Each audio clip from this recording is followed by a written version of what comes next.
រឿងបុរសចេះថ្នាំពឹសពោះ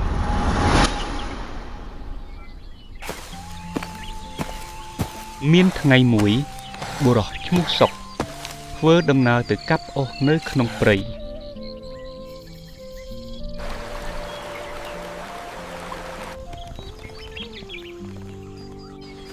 លុះទៅដល់ព្រៃ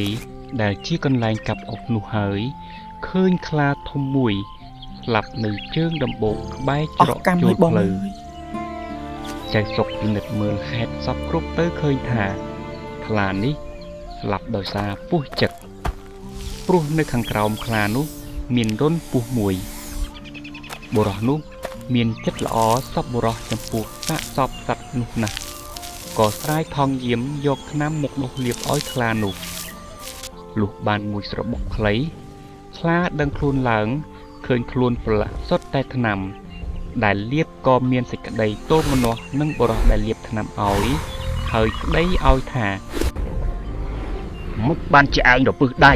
យកស្អីមកលាបប្រឡាក់ខ្លួនអញយ៉ាងនេះយើងដើរមកបានឃើញបងឯងស្លាប់ដោយសារពោះចឹកហើយយើងដុសថ្នាំលាបឲ្យបងឯងរស់ឡើងវិញឯងថាអញងាប់ពោះចឹកអញពីកាលអញកំពុងតែដេកលក់ស្រួលសឹងអីអញកំពុងតែយល់សពល្អផងដាច់យល់សពអញអស់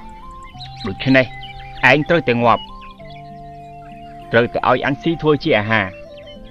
បងអើយអាណិតយើងផងកុំពិឃាតយើងនៅក្នុងគ្រានេះចាំយើងទៅរកអ្នកប្រាជ្ញណាឲ្យគេជំនុំជម្រះឲ្យបើរកទៅឃើញថាយើងខុសសូមបងប្រហារជីវិតយើងចុះតែបើយើងត្រូវបងទៅទុកជីវិតឲ្យយើងខ្លាក៏ព្រមតាមសេចក្តីអង្វររបស់ចៅសុកវិលមកវិញប្រទះឃើញសេះនិងក្របីនៅក្បែរផ្លូវក៏និយាយថាបងទាំងពីរអើយអាណិតជួយជីវិតយើងផងព្រោះខ្លាដែលបានពោះចឹកងាប់ហើយបានរស់ឡើងវិញដោយសារតែយើងដាក់ថ្នាំឲ្យតែវាបានជាប្រាថ្នាប្រហារជីវិតយើងថាយើងធ្វើឲ្យវាភ្ញាក់ហើយធ្វើឲ្យប្រឡាក់ពេញខ្លួនវាអស់សត្វទាំងពីរដឹងសេចក្តីសពគ្រប់ក៏ពិចារណាទៅឃើញថាតាមពិត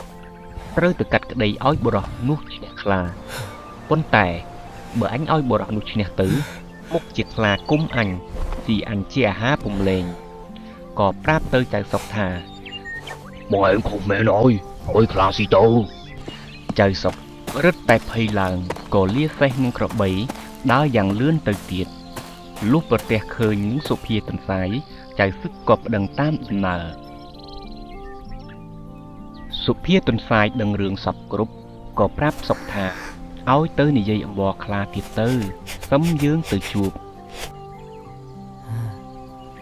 គ្រាដែលបុរសនោះកំពុងជជែកនឹងខ្លាសុភាទន្សាយក៏ទៅដល់ហើយក៏ធ្វើជាសួរថាបងឯងទាំងពីរនាក់នេះទាស់គ្នារឿងអ្វីខ្លានិងចៅសុកក៏បានប្តឹងទៅតាមដំណើររឿងរៀងខ្លួនសុភាទន្សាយកាត់សេចក្តីថា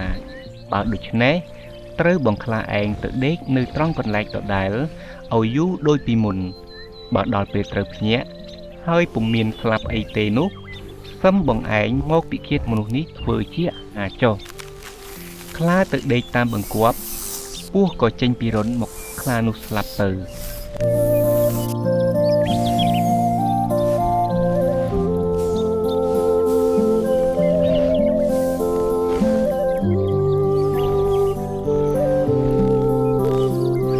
សុភាទន្សាយឃើញខ្លាស្លាប់ហើយក៏ប្រាប់ទៅបុរសនោះថាបងឯងកុំលាបថ្នាំឲ្យវាទៀតប្រាប់ហើយក៏លាចៅសុកទៅលំនៅវិញ